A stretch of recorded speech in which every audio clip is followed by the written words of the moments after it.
नमस्कार, बिहार तक में आपका स्वागत है और मैं हूं सुजीत। बिहार में शिक्षक बनना कोई आसान काम नहीं रह गया है। पहले आप पढ़ाई कीजिए, बीएड कीजिए, डीएड कीजिए, उसके बाद पात्रता परीक्षा दीजिए और उसके बाद फिर बीपीएससी की परीक्षा को पास करेंगे, तब आप बिहार में शिक्षक बन पाएंगे। यानी कि प्रशासनिक जो अधिकारी होते हैं बीपीएससी के थ्रू, उनसे भी ज्यादा मेहनत अब शिक्षकों को करनी पड़ेगी। और ये अच्छी बात भी है, चलिए तब कराएंगे शिक्षक तो बच्चों को अच्छा पढ़ाएंगे। पर रही बात ये कि जिस प्रकार की नियमावली बनी है बिहार सरकार की तरफ से, उससे लगता नहीं है कि उनकी जो ये स्कीम है, ये योजना है, ये सफल हो पाएगी। क्योंकि जिस प्रकार से शिक्षकों की नियुक्ति पिछले कई सालों से चल रही थी पंचायती राज और नगर निकाय के जरिए, उसमें जो गड़बड़ी हुई सो तो हुई ही, उसके बारे में सभी को पता है। विजिलेंस जांच भी चल रही है उसमें, और पटना हाईकोर्ट में भी 7,000 केस पेंडिंग है उसको लेके। पर ये किस सोच के तहत बनाई गई है इस नियमावली को, ये इसको समझने की जरूरत है। क्योंकि 50% इसमें महिलाओं के लिए आरक्षित कर दिया गया है। पहले से ही बहुत सारे सब्जेक्ट में शिक्षक नहीं मिल रहे थे जब वैकेंसी निकली हुई थी। और दूसरी बात यह है कि जब पात्रता परीक्षा आप ले रहे हैं तो उसके बाद फिर बीपीएससी की परीक्षा देने की क्या जरूरत है। कई तरह के सवाल हैं जो कि काफी कंफ्यूजन पैदा कर रहे हैं, और एक तरीके से जो शिक्षक अभी काम कर रहे हैं, जो पढ़ा रहे हैं, उनके ऊपर भी तलवार लटक रही है और उनको भी बीपीएससी की परीक्षा देनी पड़ेगी, पास करनी पड़ेगी। उसके बाद वो राज्य के शिक्षक हो जाएंगे, यानी कि नियोजित नहीं रहेंगे, राज्य के शिक्षक रहेंगे। ये अच्छी बात है। हमारे साथ बातचीत करने के लिए अभिषेक हैं, जो कि बताएंगे हमें कि भाई आप लोग को क्या दिक्कत है। सरकार ने तो आपको राज्य शिक्षक, जो पहले हमारे जमाने में जो शिक्षक हुआ करते थे, सरकारी शिक्षक, उसका दर्जा देने जा रही है। नियोजित आप नहीं रहेंगे, तो समस्या क्या है? सबसे पहले बिहार तक को धन्यवाद कि जितने भी प्रोटेस्ट हुए हैं उनको सरकार तक संवाद किए हैं। समस्या बहुत है सर। ये जो नियमावली है ये काला फरमान है। क्योंकि नियमावली में क्या है, दिक्कत आ गया है कि एग्जाम लेने के बाद हम लोग STT 19 प्रतियोगिता परीक्षा था, गिरिवर दयाल जी एक प्रतियोगिता परीक्षा लाए थे। ये पात्रता परीक्षा नहीं था। इसमें सीटें वर्णित थी, 37,000 सीट थी और लगभग 4 लाख आदमी फॉर्म भरे थे।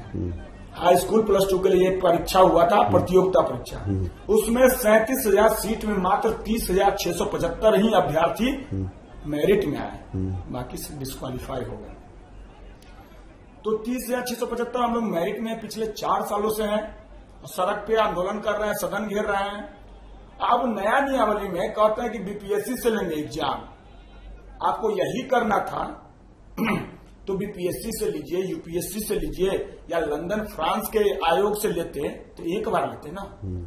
इनका नियमावली में है। इसीलिए तो मैं कह रहा हूं कि शिक्षक बनना काफी मुश्किल काम है। बहुत मुश्किल है। यह नियमावली इसलिए लाया गया कि सरकार चाह ही नहीं रहे कि शिक्षक की बहाली हो।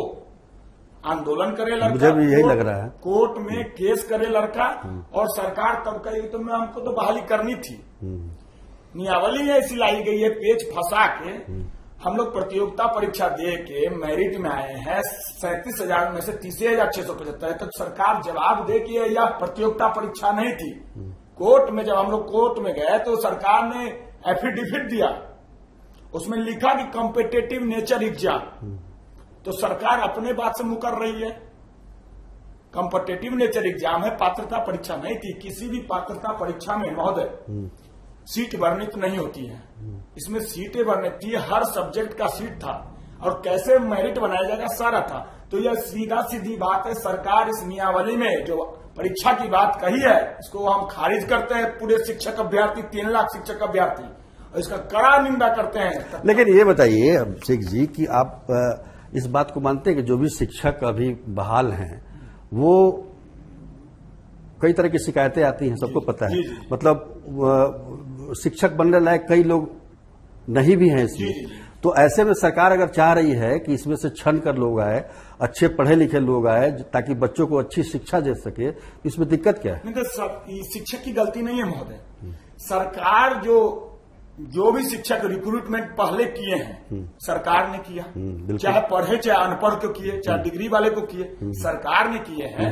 अब उसको आप अयोग्य कीजिएगा, अब उसको अयोग्य कीजिएगा तो आपने बहाली किया क्यों?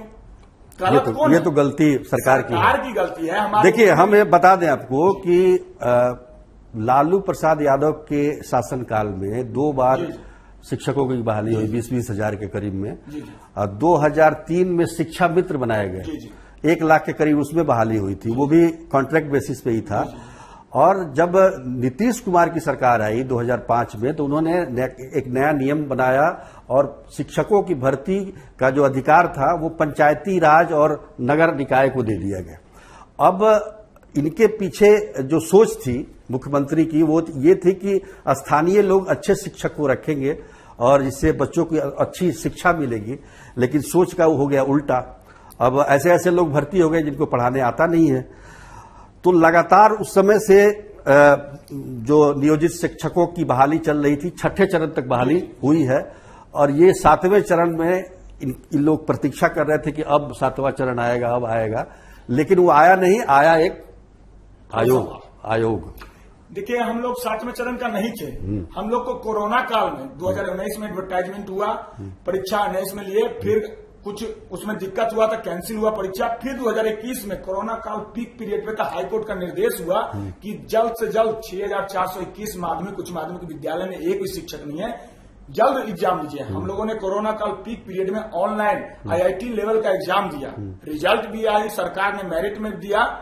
अब जाके कहते हैं कि आपको फिर एग्जाम देना होगा। एग्जाम देने से महोदय नहीं डरते हैं।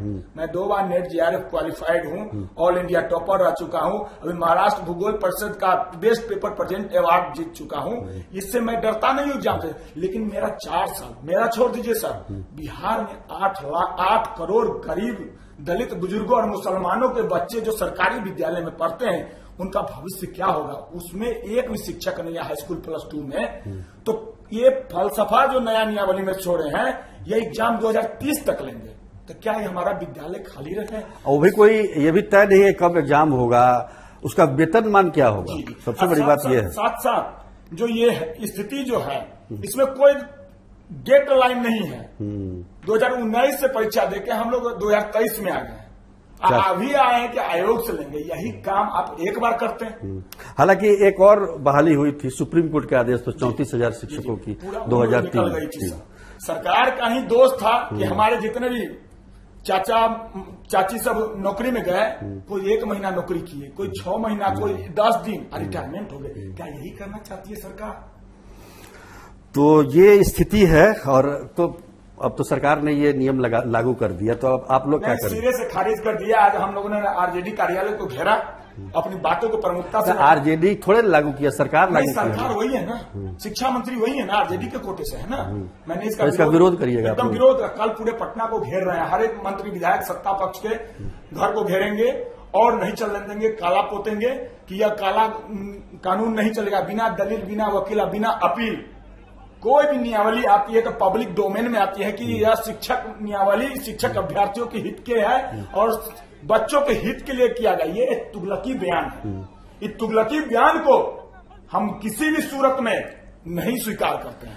चलिए, तो ये स्थिति है। सरकार ने इतनी प्रतीक्षा के बाद एक नियमावली बनाई और उसमें भी इस तरह के जो विरोधाभास है, जिसकी वजह से जो शिक्षक काम कर रहे हैं, जो नियोजित शिक्षक काम कर रहे हैं और जो अभ्यर्थी हैं, दोनों काफी आक्रोशित हैं। और उस आक्रोश का नतीजा ये है कि जगह जगह पर प्रदर्शन होने की संभावना है, जैसा कि ये बता रहे हैं। तो आज के लिए बस इतना ही। तब तक के लिए नमस्कार।